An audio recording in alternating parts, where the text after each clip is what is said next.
What's up mga kachika? Ayan, another day, another vlog. Ipapakilala ko sa inyo ngayong araw ang mga alaga kong pets. Yan. Marami akong mga alaga dito hayop at saka mga tao.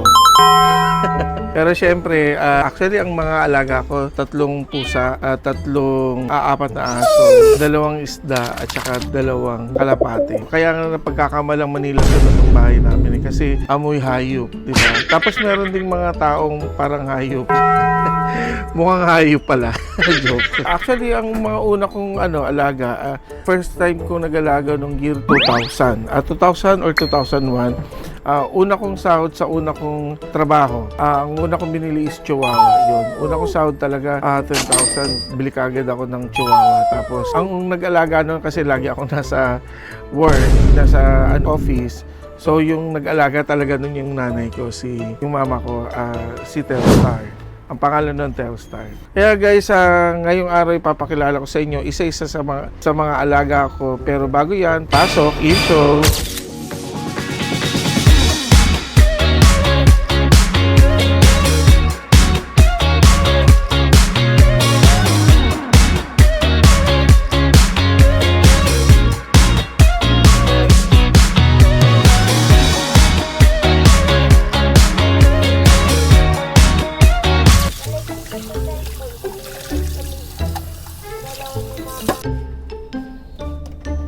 Kobe! Kobe! Kobe! Ayun na. Halika na naman. Ayun, Kobe! Kobe! Kobe! Kobe! Hermes! Alam nyo ba guys, yung pusa ko, akyat baba dito. So dito sa ground floor, meron akong litter box. Tapos meron din silang tubigan. Para sa ready sila palagi. Yung tubigan ko ganyan, di ba? Para fountain. So nakasaksak yan. Hindi nagsisiyar dyan yung mga pusa. Pupunta sila dito. Yan sila nagsisiyar. Isa pa to. Ito naman mga mga gamit to ng pusa tsaka ng aso. So meron ako dito mga active probiotics, mga kumakapit sa katawan nila mga insekto. Tapos meron pabango, meron silang mga multivitamins yan, pusa at saka sa aso. Ay! Gusto pang tumalon, si Chanel. Ang aking Persian cat, yan. So, yun si Chanel. Na may orange na mata.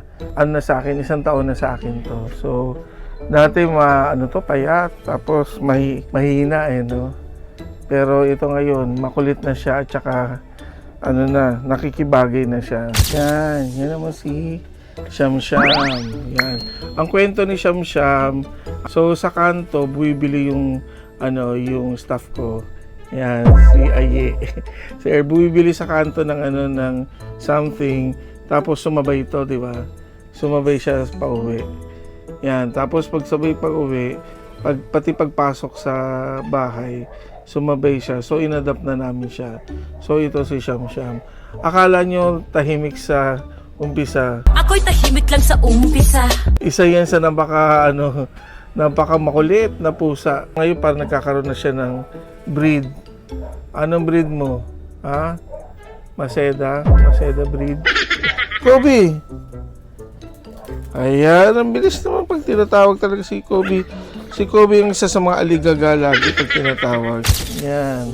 Ito si Hermes, ang aming Persian cat na may dilaw na mata. O diba, ang bongga, ang ganda Actually, lalaki yan, suplado. So itong si Hermes, yan, magdadalawang taon na yan sa amin. Kaya medyo, talaga, hari-harian ang peg niyan dito. So, hindi yan aligaga, talagang tahimik lang. Pero pag nag-trip, yan. Alam niyo ba guys, si Hermes, yan sila lahat ng mga pusa. Especially Hermes. Pagdating ko dito, galing ako sa labas. So, akit na ako. Pag akit na ako, yan. Ako kasi, di ba, dati ang katabi ko lagi aso. Diyos ko, ang dami nila. Tapos ang kulit. So, linagay ko lang sila dito sa baba. Tapos ang kasama ko na lang sa taas, mga pusa. So, yun. Ayan si Kobe. Si Tabacho, yan. So si Kobe, sa amin to. 4 na taon na. Kaya ganyan siya pag tuwing inaano. So, natutuwa ako kasi ganito to, kalusog. Unang sumasalubong sa akin to dahil, at saka ano to, parang favorite to ng mga customer. Pag mga customer, ito lagi yung pinapalit. Si Kobe. Kobe, ayan ka na. Yan, ito si Kobe. Yan si Kobe na to. Ano to eh? Anong grade mo na, Kobe? Grade 2. Ay, ikaw pala yun. Ay, grade 1 ko nga. Grade 1 pala. So, itong si Kobe, isa to sa pinakamabahong utot. Ito, umutot na naman. Ang baho! Yan, si Kobe. Ito, actually, mababaho talaga yung mga alaga ko dito. Ito, mabaho. Ito, mabaho. Ito rin, mabaho. Ito, amoy aso. Ito, amoy araw. Ito, ang panghi. Ito yung mga hayop na mga inaalagaan ko dito. Ayan. Ito naman si Riri, ang aking French Bulldog. Yan. Babae ito, kaya ganito. O, kaya aligaga si Kobe kasi nakita niya si Riri. Pero ito si Riri.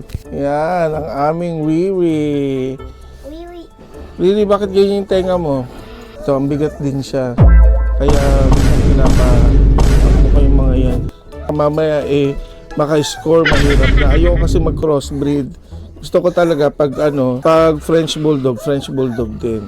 So ito ang aming si Wiwi. Yan. Pag nagsama-sama to, okay lang naman. Masasaya naman sila. Hindi naman sila nag-aaway, yung pusa at aso. Nagkakabati sila. Alam niyo kung bakit Riri? Kasi Rihanna. Yan. Yun. Si Riri, malapit na rin to maging ina. Kasi papakasta ko na to sa aso ni Ima Castro. Ito naman ang dalawang kalapati, si Guy at saka si Pip. Nag-asawa yan. Itong dalawang kalapati, dito lang siya sa likod. Yan. Para naaarawan siya. Yan. So, dito lang sila. Yan. Si Guy and Pip. Tinadap ko to, si Lassie. Pero ang tawag nila dito, Bartolo.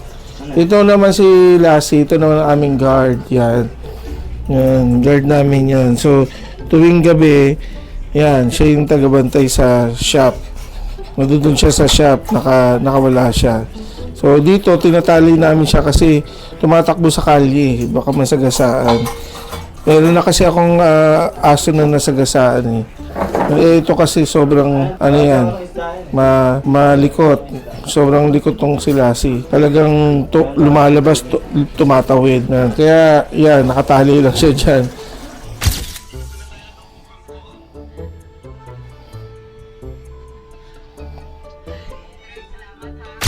Ayan. Ang akin namang mga isda, yan. Yan ang aquarium. Ang pangalan nito Ding Dong and Marian. Diba? Social. Bawal daw kayo ma-stress. Now you have to rest.